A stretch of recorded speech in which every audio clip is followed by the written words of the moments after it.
So now, Orange County Public Libraries is so excited to present a reading with Gustavo Hernandez and Dr. Natalie Graham as the culmination of our Poetry Speaks reading series.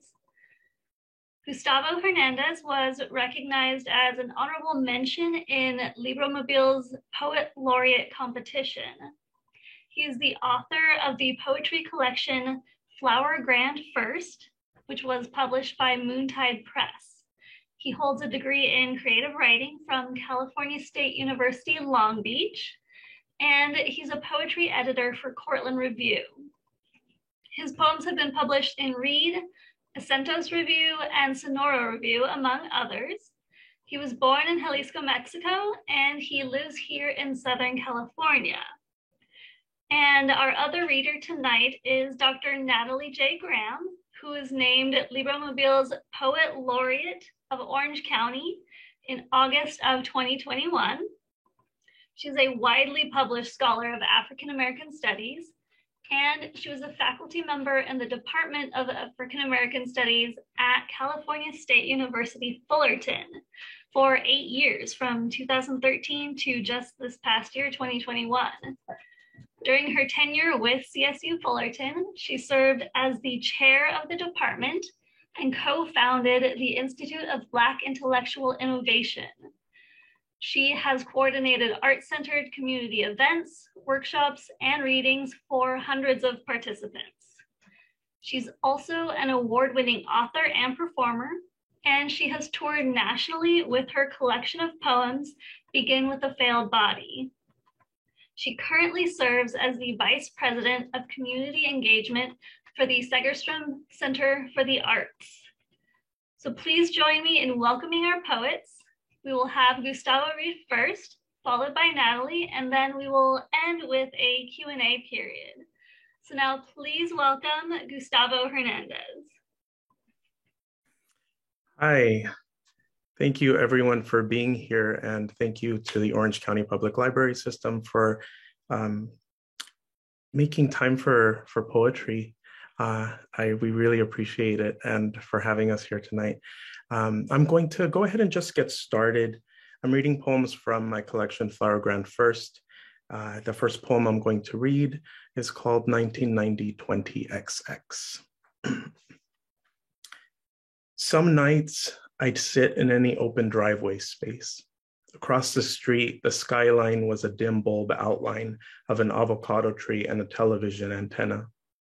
Beyond, the future was a searchlight, one of those Hollywood premiere numbers. The future was a McDonald's commercial where the moon plays a grand piano in a rented tux. The future was the DNA remix of Tom's Diner, not this sad finite iridescence. How a truck can go from orange cream to scarab shell to that loud sweetness he called burgundy, then disappear, even though its downshifting always sounded so long breath hopeful. All night, the city holds its color still to signal what is missing. The eastern stretch of First Street won't unclasp into the hills. Not one grain of earth decides to release another.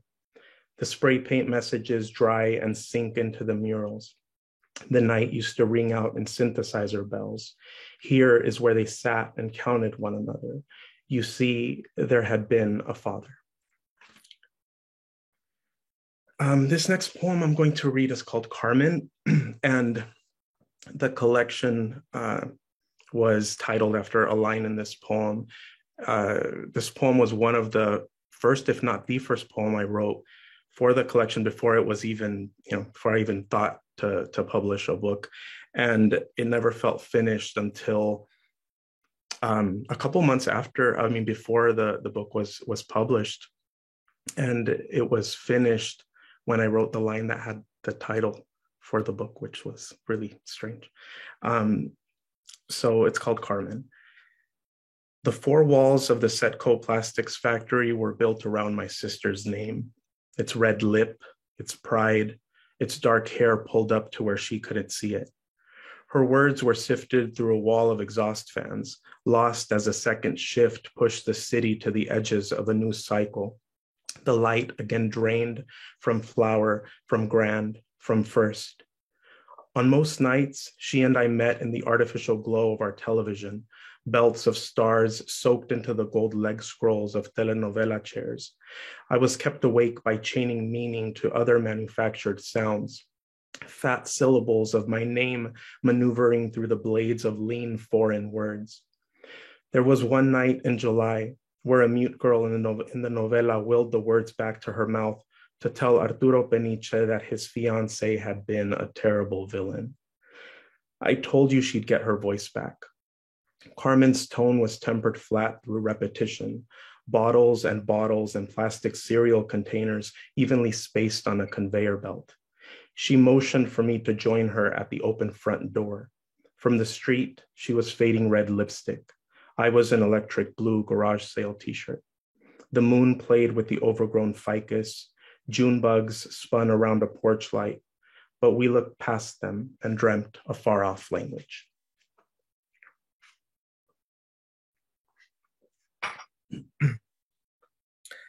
The next poem I am reading is from the third part of the collection, and it's about my dad. It's called Santiago Canyon. One summer, your granddaughter said I'd never grow old because I still wore shorts and my socks up to mid-calf. But I was 38 in summer school up on a hill you tended to before you got sick, before all we didn't make in this country began to turn on us.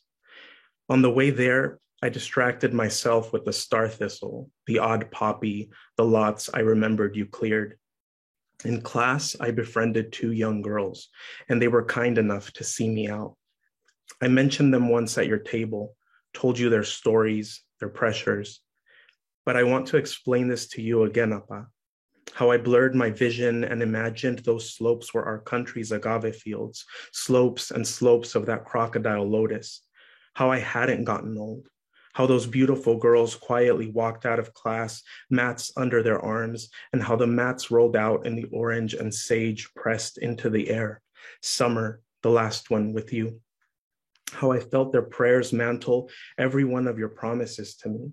Bless each of the steps you took here. Cloak and float the things I had left that I'd been fortunate enough to keep for this long into the sky. How it was a ceremony. How their arms held me when it was over, when you were gone, when I came back to them full of acknowledgement and oaken with age. This next poem is called Marte, and it is also about my father. Around the time the first holiday billboards go up, I raise a finger to a point in the night. To my eldest sister say, look, that red light is Mars. We have been more than 1 year without him, and just now we are starting to see things again. So much of our knowledge about the skies is gone. Chart blind, codices black, all questions we have forgotten to ask, the color of the orbs, the slabs of moonlight. I tell her the planet has been floating there for weeks, and I really mean to say, we must try to hold on to everything we can still recognize, even the need to look for our fathers in the sky. This next poem is called Santa Ana First Street.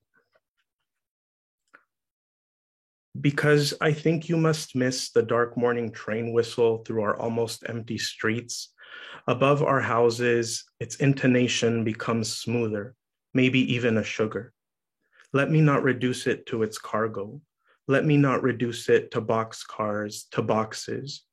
I want to keep it a song whose words come from the still glowing signs of the bakeries and the swap malls, of the buildings that once fed us and once clothed us, and maybe once let us dance inside them. This poem is called Immigrant's Nocturne, 1985. My mother hates standard time, even though in both of my hometowns, winter is a black sapphire manicure. Even though the wave of frost descends here like it does in San Isidro, like a sister fakes a threat of violence. Okay, now pull the claws back. My mother hates standard time because it reminds her of the first dark days shut in these road lanterns, uncertain if the lights howl and shine meant safety or injury, safety or separation. A preparation, a checking, a locking, a rushing my brother in from his burying action figures in the front yard, his piggyback rides from the men who deal next door. An hour, a whole hour in this place that had already dimmed and taken so much. The dark fell and looped through months, but she never thought the cycle would be permanent. Eventually, this whole place, the dark, the rules, the walls, would fall away, ringing like a loose bell milk tooth. And for her and for us, I wish she'd thought you were magnificent. In those first few weeks, when grieving meant only doing, only sorting out the second hand, only cleaning, waiting for my father to come home and speak the light, the promise that we're going back. This next poem actually takes place in the same house as the last poem. It's called Clapboard. In second grade, I winged definitions because I couldn't find a dictionary among the hand-me-downs people left in the house we moved into.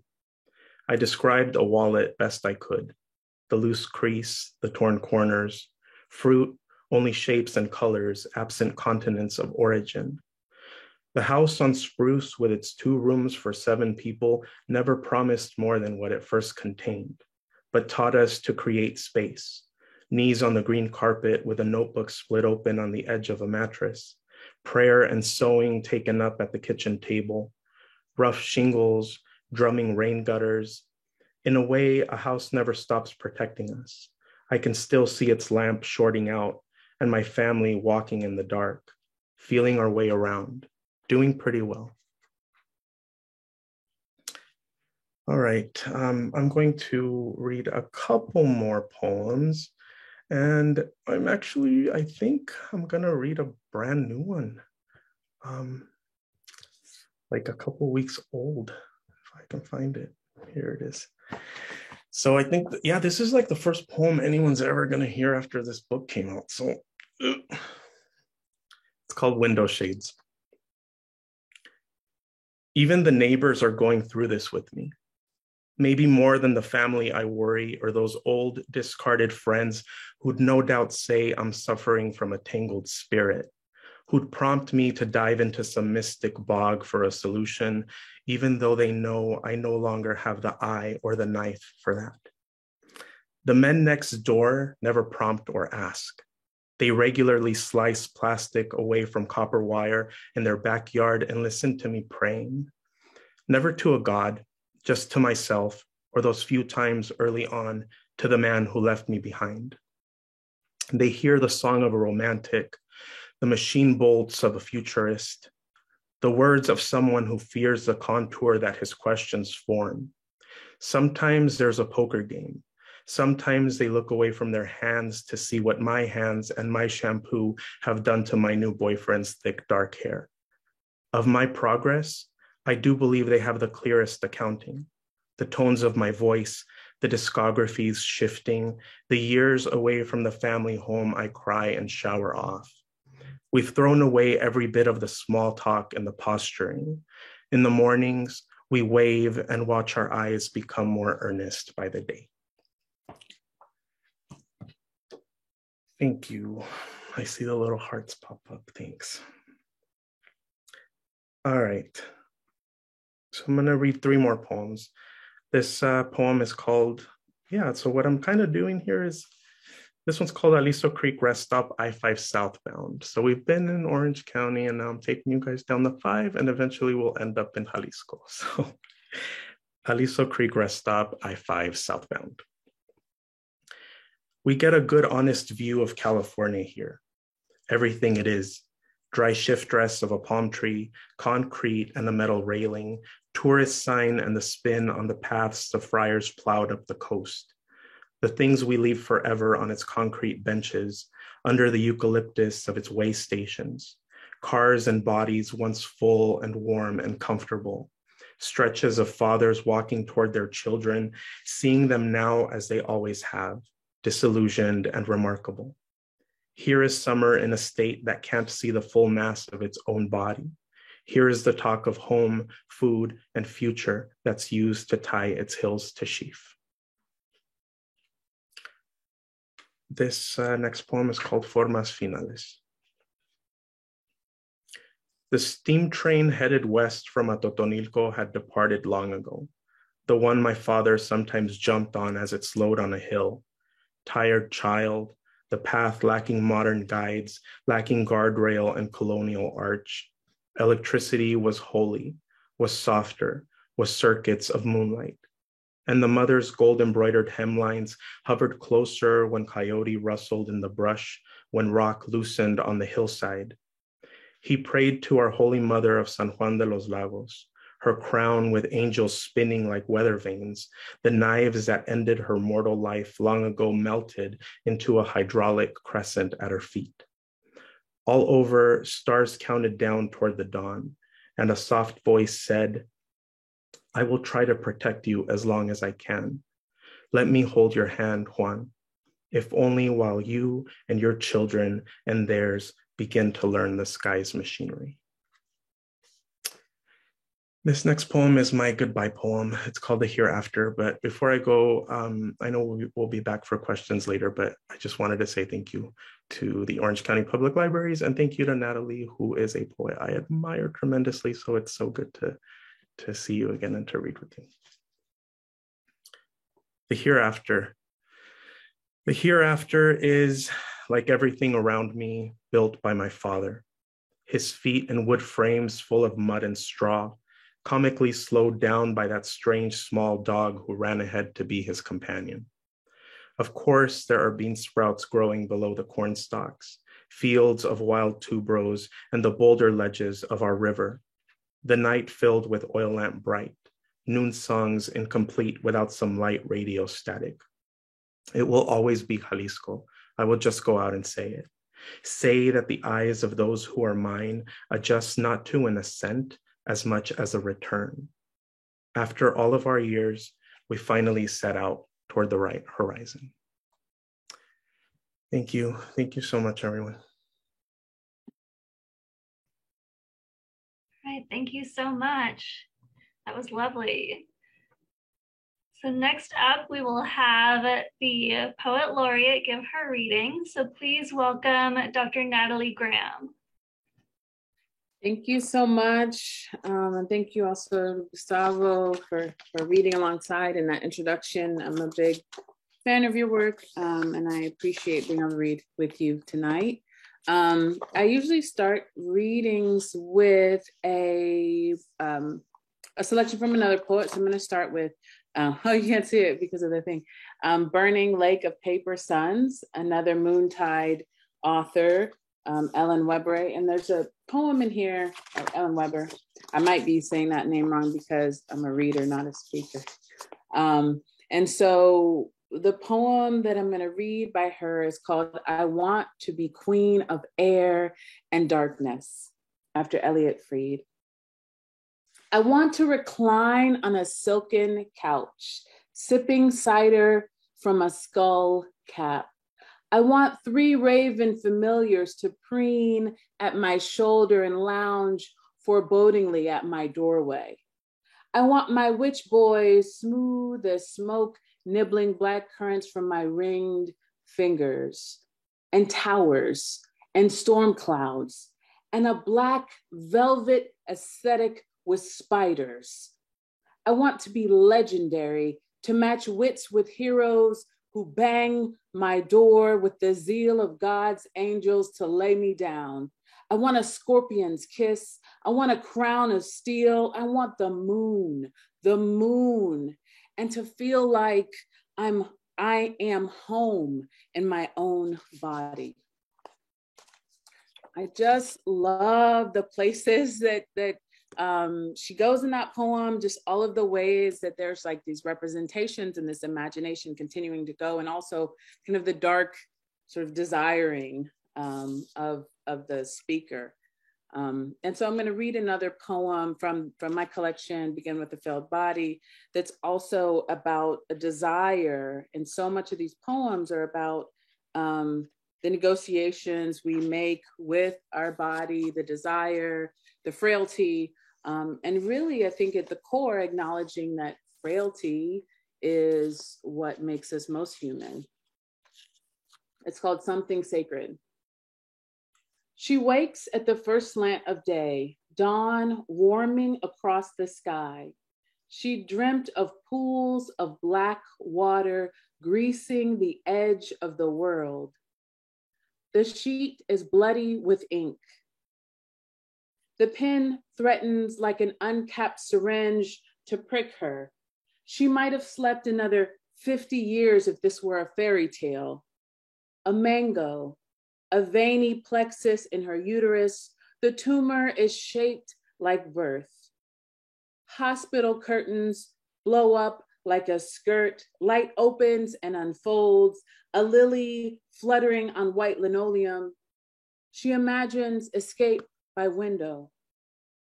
Later in the chapel, her wet hair hovering like a storm cloud, she will try to become something sacred, rechristen herself something the doctors won't put their mouths on.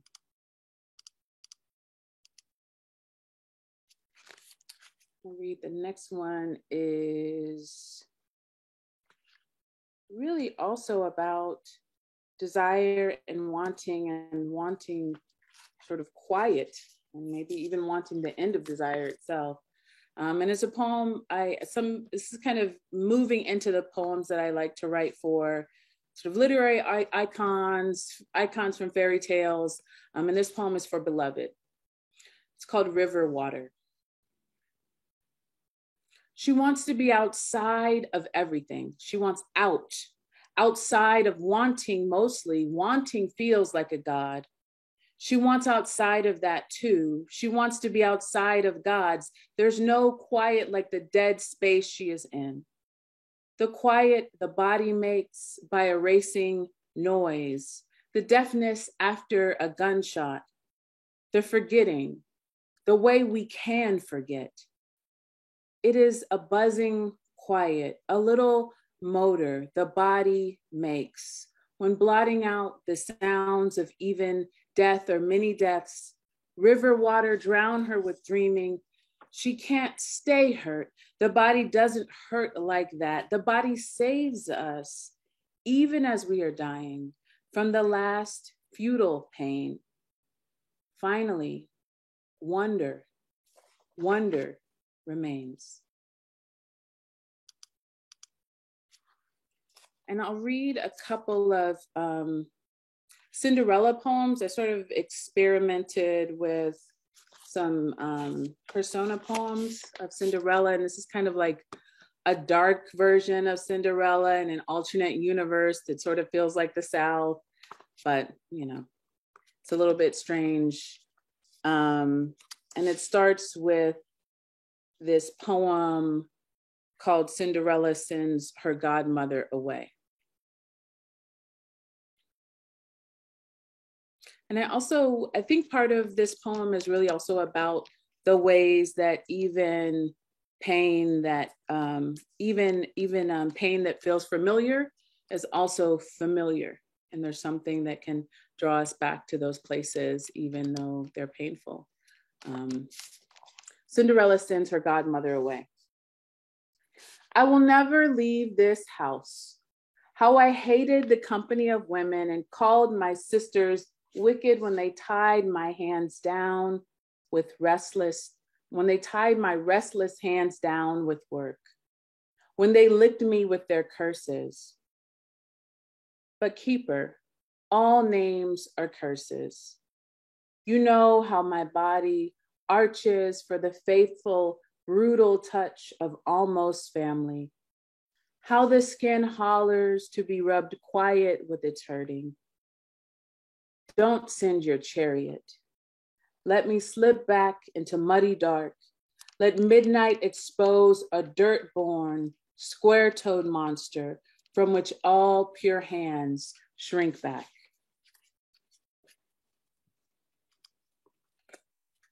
And I'll stay in that sort of universe of Cinderella. I wrote a couple more thinking about that character in that world, and sort of was experimenting with different ways and different places Cinderella could be.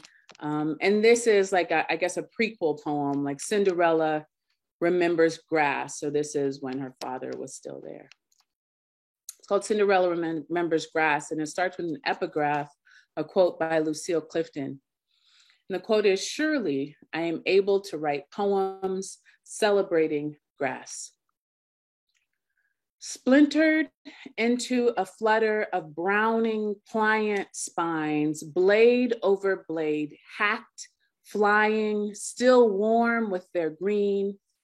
The grass is tough," he says, "sturdy but unable, the entire patch unsuitable. We pray for the Bermuda to endure the shadow. We pray for the worms to work the soil. The first consideration is sun," he says.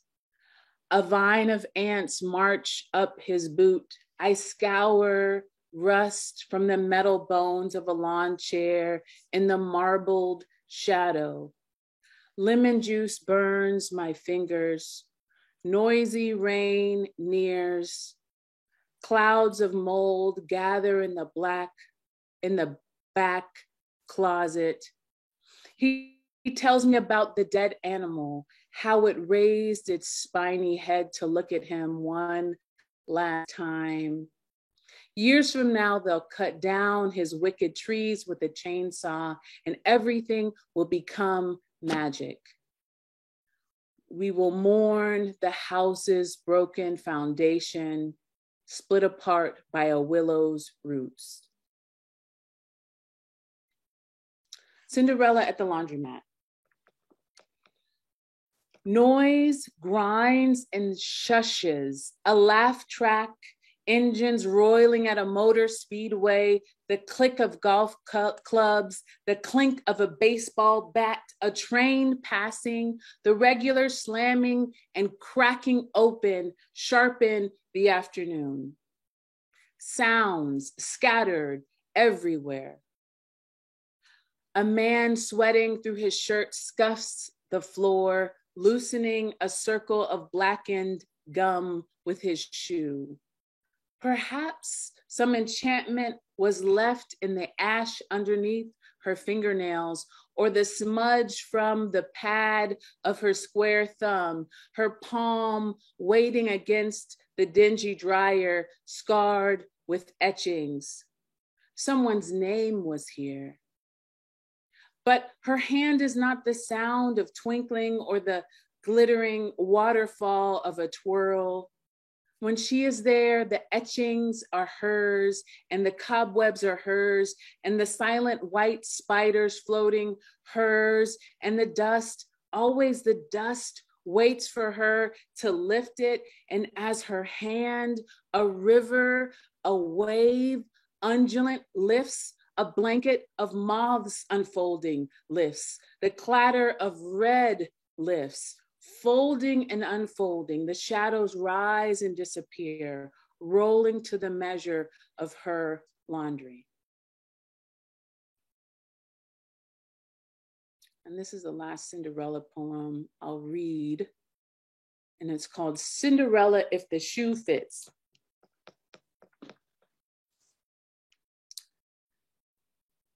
There are many things to do here that they don't call work. My eyes adjust to a morning full of windows, candles' reflection wobbles against the glass, pain brushes my skull with its feathers. The watcher is tucked in a shadow, whispering, sleep, sleep, in the swish and scratch of taffeta. No more stooping to fix a sister's shoes, or tiptoeing to wrap another coil of her hair around a straw, or scrubbing a knuckle raw against a stone fireplace. All done now. The butterflies are gone. The birds are gone. The mice are gone. The walls reflect light. Some are mirrored, others gleaming white with a dictator's sheen. There's a story here.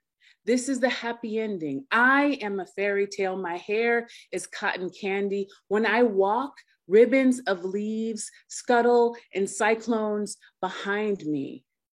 My bones are made of a brittle that you want. Break me open to see if I'm stuffed with taffy or if a bomb's wires are woven through my rib bones, if my lungs have been replaced with explosives wound in red tape, if the soft sponges are gone. You knew, pressing my heel into an enchanted shoe, laughter heavy in the air like a clock tower's tolling, squeeze all the talk out of me. I will tell the story now. My mouth is full of red snakes. My face is a mask. The bomb's wires are licorice. Everything is candy. I was made of ash, a dusty black thing. I am clean now. A shiny pouch inside of me glitters like a wet stone. I'm a sugar cube on your tongue. I'm a doll. Look, love, look. The watcher is outside. His greasy fingers sense the air, climbing out of the ground, opening and scattering like spiders. He is the shadow of the tree branches. He is the scratching soul. I can tell you about the watcher. I can keep us safe from drowning inside this dress.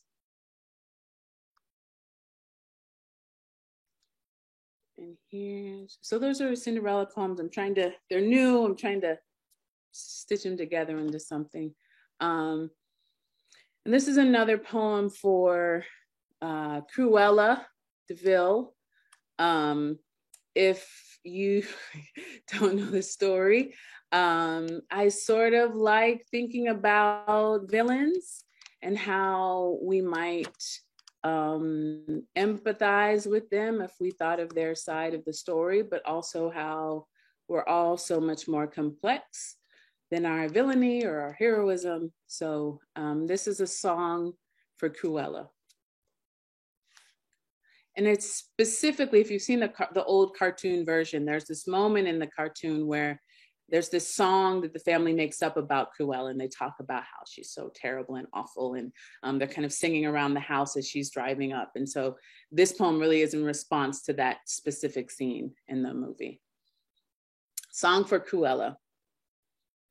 It starts with the way they sticky and twist your name, stuck taffy, toffee in their teeth, they grind a warped call for you. You a crude, pale thing, he says. Before you were born, they practiced. You were already too much for their clattering, toothy mouths, yipping and gabbing, ready to call you a cruel thing, ready to carve a new path through what they think you are.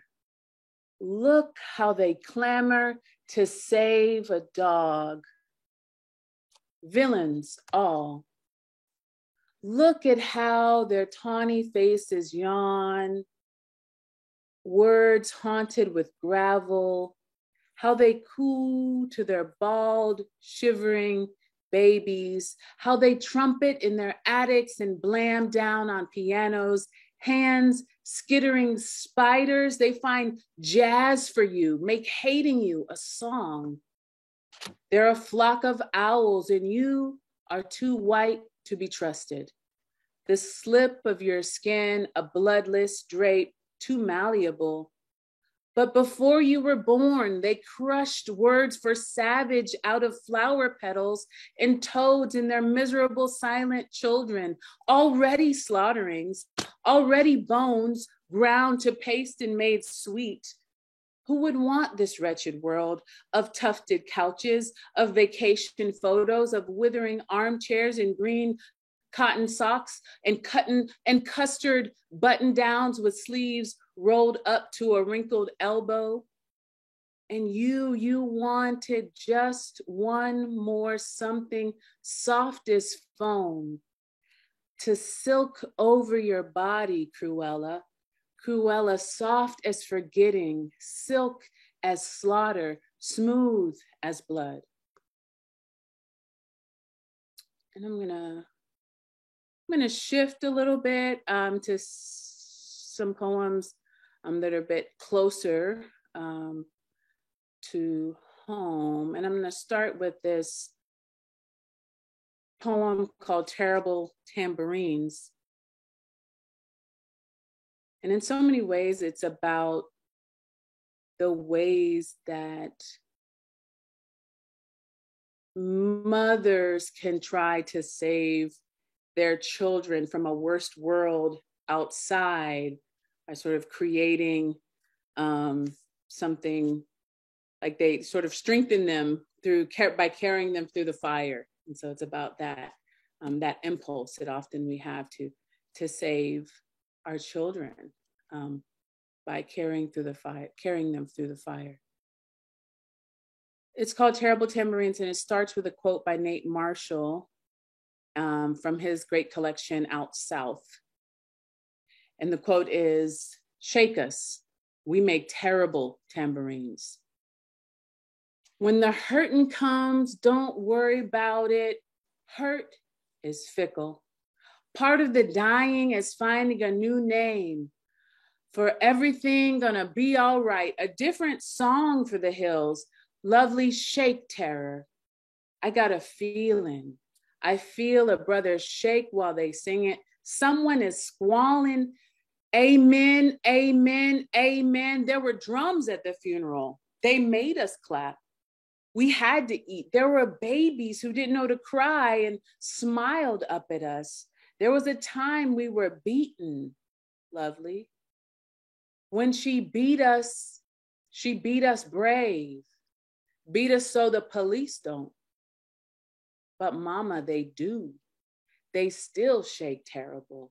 Crack an awful sound, bang on bodies drums. No melody on the piano, just pling, pling, pling. These terrible tambourines.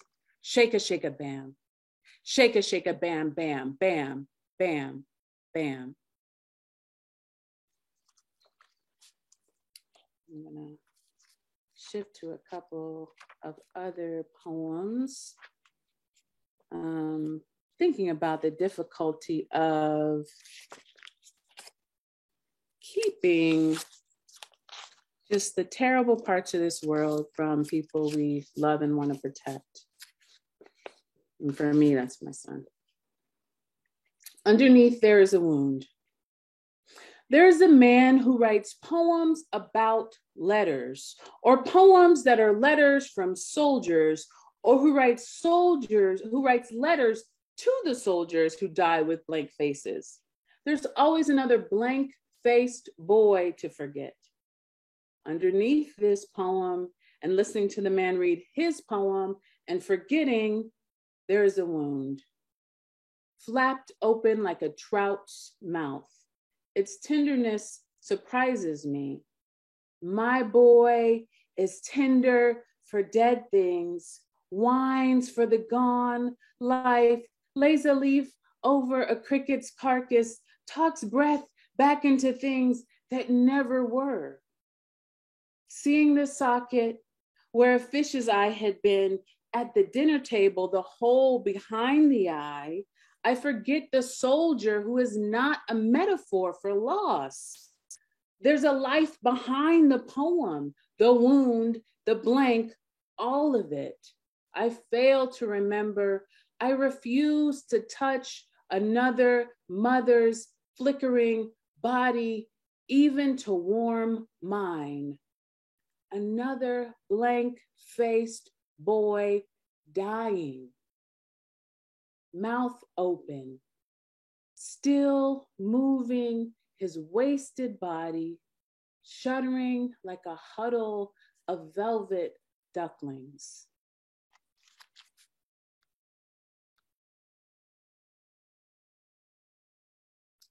I think I'll just read one or two more. This is the 2-poem warning.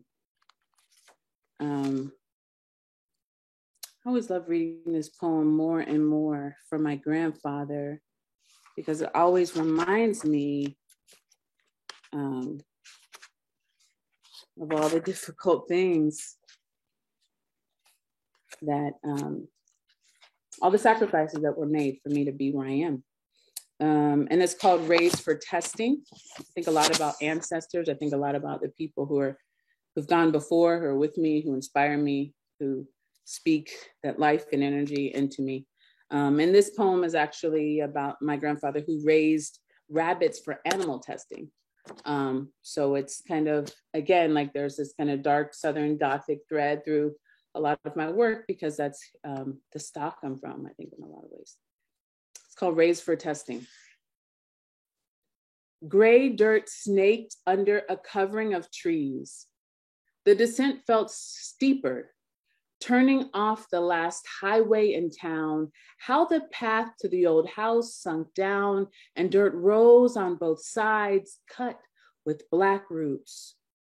Every summer, our tan Jeep, down on a dirt snake, wound its way toward the old farmer, the ice box, the washboard, the outhouse, the tin tub, and the rabbits. Past the sagging house, through the gate, the yard opens to what should be wilderness, but is just more sky and the long rabbit house. The old farmer talks about cotton money, coal money, railroad money, and rabbit money. You only enjoy the dollar you spend, and the best dollars, rabbit dollars. The feed bag drags another snake behind us. In the rows of steel cages, hundreds of rabbits thump soundlessly, soundless except for the thumping, the rattling cages, the scratching, the cages not quite rattling, but quivering. If they hissed or squealed, I don't remember their rabbit noises, just their mouths quivering and their cages almost rattling and them thumping their jumpless limbs. Always against the machine of cages, quivering and scraping together. And that's Raised for Testing for Ernest Woods. I'll read one more poem. And this poem it started as a love poem, right? And so I wrote it in kind of the depths of 2020. 2020 felt like I was sinking into a hole. It's like more and more and more.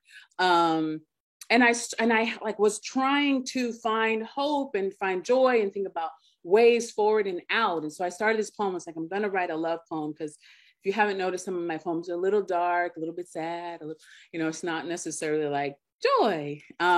So I started this poem and then it turned into like this kind of terrible, sad, dark poem again. And so I was like, okay, it's fine. It's just going to be what it is. So at least there was the effort. Because we were out of words, one day we make love. One.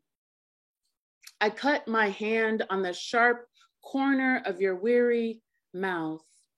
My hand first in slow motion between us, each of us, then slick, furious. We make love without, scrambling together without, climbing inside each other without, because we're out of time.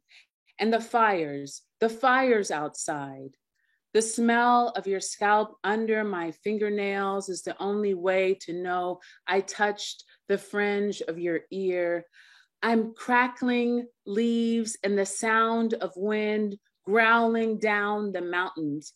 I hear waves in the hollow of your collarbone. The shallows of your body make a dark water, my breath going to you and coming back again. What I meant to say was, I hear the dark closet of your heart open and shut together in the darkness that makes us blind. An ocean. The world is here too. Your love is an electric wire, a black line sailing between brick houses, channeling distant fire. Your love is a fire engine asleep in its little brick house, waiting for tragedy to unfold, sirens mute and ready. Outside, the wind rattles the trees against the roof, a motorcycle, guns, a rabid engine, a rake grates a circle on concrete. This is the sound of galaxy ending, a sun bursting, then collapsing into black void, withering into the void. You begin with a story about a razor.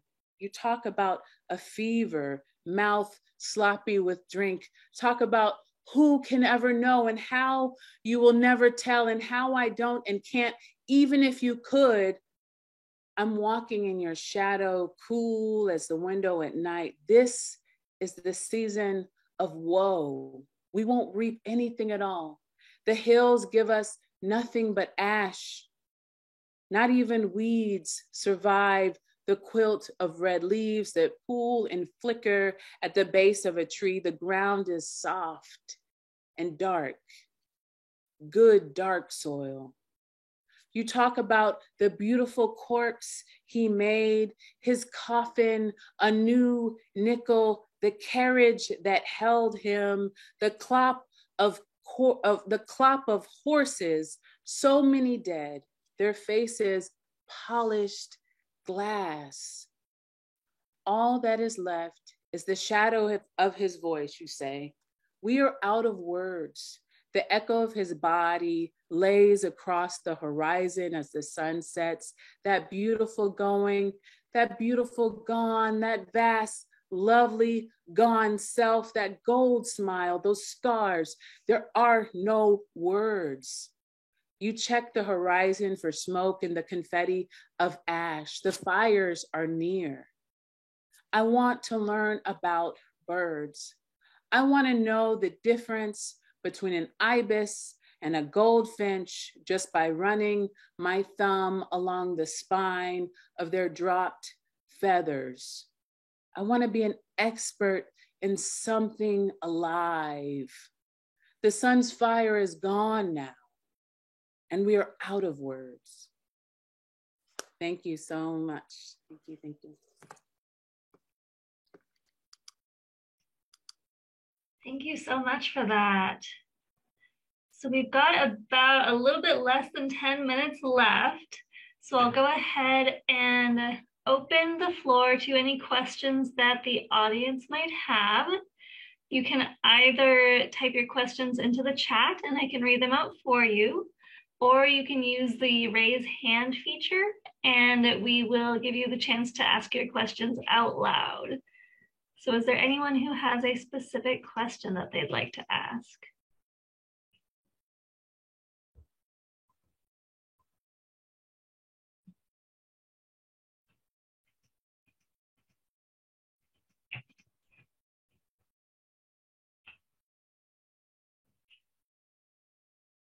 Well, if there are no questions, I would like to have both you and Gustavo maybe talk a little bit about your experience with the Libromobile competition and the kind of duties or opportunities you've had because of it.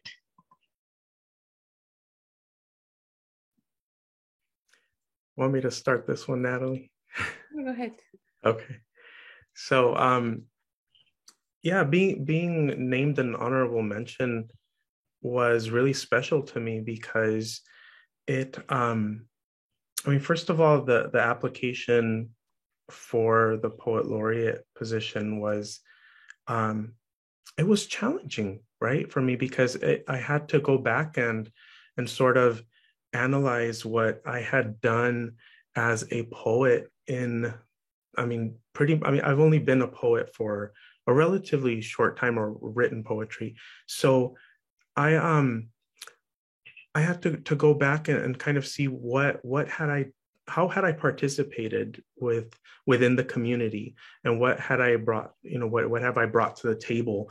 And at first it was a little daunting, but once I started going, I thought, these last couple of years and finding people like in Santa Ana and Orange County who were writing and creating not just poetry, but any sort of art. More than anything, I felt like it has enriched my life, right? So I sort of looked at the application process from that perspective. Once I got going on it, it's like, and that's when things started coming. It's like, okay, well, this is how I've participated. But yeah, I mean, at the end of the day, I think I realized that a community has given so much to me, and being named an honorable mention was very special because of that, right? It was special because it sort of felt like the community was giving even more back to me, which was nice. Yeah, so that was my experience.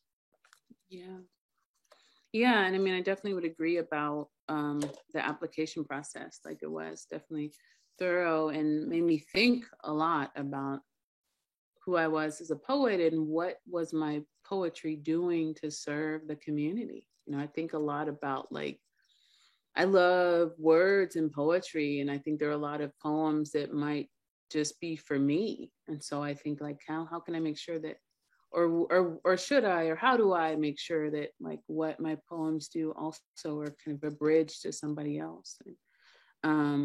And so I think, like, oh yeah, I was actually going to talk about libraries next. Like, I think that's really, I think that libraries are really, like, radical spaces. And I think that, like, if we think about them that way and think about the fact that there's no other, it's very difficult to find another space, anything like a library in a capitalist culture, right? There, you don't get to just borrow clothes and bring them back, or, like, there's no other thing like that. And so to say, like, we're going to give you the whole world and you just take it and bring it back, and if it's late, we won't charge you a fine, but, just bring it back before we send you to collections. I have to go back.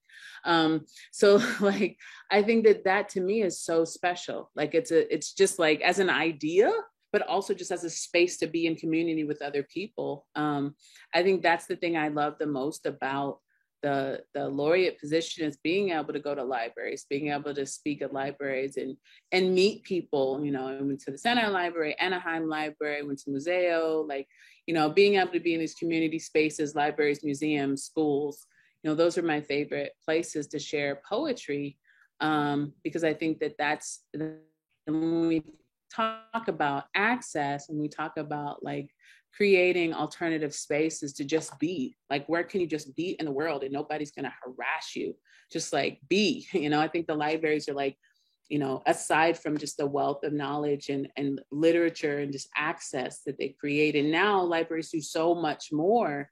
They create so much more, like, opportunities and spaces, and really excited to see, like, the way that libraries are developing. So that's exciting to me to see. But for sure, I think that intentional, the sort of having that, what I think, like, a laureate is sort of like a civic duty to go into as many spaces as you can go. So that's kind of what I see as my role, in as many libraries, and to really help support the programming that libraries want to see, in any way that I can. That's kind of what's important to me in this role, and I'm grateful for that. Yeah, and I think that libraries too, I know for me, they played the part of shelter for a while. Like, when other parts of the world sort of, I don't know, like, for lack of better words, like, when other parts of the world fail you, like, the library is there to sort of let you, like you said, just let you be. I know when I was when I was in school, junior high school particularly, I had some trouble at the beginning making friends. It was just so intimidating. And that was where I ran, right, was the school library. And just, like, checking out every single Greek mythology book that they had, right, and just spending hours there reading. And I don't think I would be writing if it weren't for that space for libraries, and just strengthening your reading ability and getting your mind thinking in that sort of being able to fit into that or to tap into that creative river that you sort of need when you're writing. Yeah. I definitely have a big soft spot in my heart for libraries, obviously. We just have a couple minutes left, but I was wondering if you could talk about what you're working on now or what's next for you. Well, I'm halfway through a novel, so I'm working on that. And then also a lot of the poems that I read are not really collected or published anywhere tonight. So I think like my goal would be to kind of think about the Cinderella collection expanded and kind of share it out. But I'm really also super excited about, the ways we can create, bring poetry to, music and to dance, and to think about integrating, poetry and other arts. There's a really great film festival happening at Beyond Baroque in LA. Like all poetry films on Saturday. So thinking about like what a poetry film is and can do differently. And I've been working on a new book of poetry. I'm about, I don't know, maybe like 2/3 done with it. And yeah, it's going to be, I mean, pretty different, I think, than the first book, just because the first book dealt with so many different parts of my life, like going from childhood to young adulthood to, almost where I am now. And so this new book is mostly focused on a kind of narrow bit of my timeline, but it also has this feature, like these poems that are going to be written from the point of view of my baby niece. So they take place in the future, kind of looking back at this timeline. So in a way, like the book feels a little claustrophobic, but it also reaches forward in a way.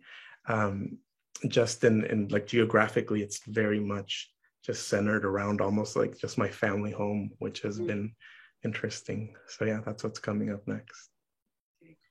All right, I want to thank both Gustavo and Natalie for being here tonight, and thank you to everyone who's come out for our Poetry Speaks reading series. If you're interested in attending any future poetry or author events with Orange County Public Libraries, you can view all of our offerings by going to the webpage at ocpl.org and looking under the events icon in the popular links section. So thank you again for being here, and I hope everyone has a wonderful night. Thank you.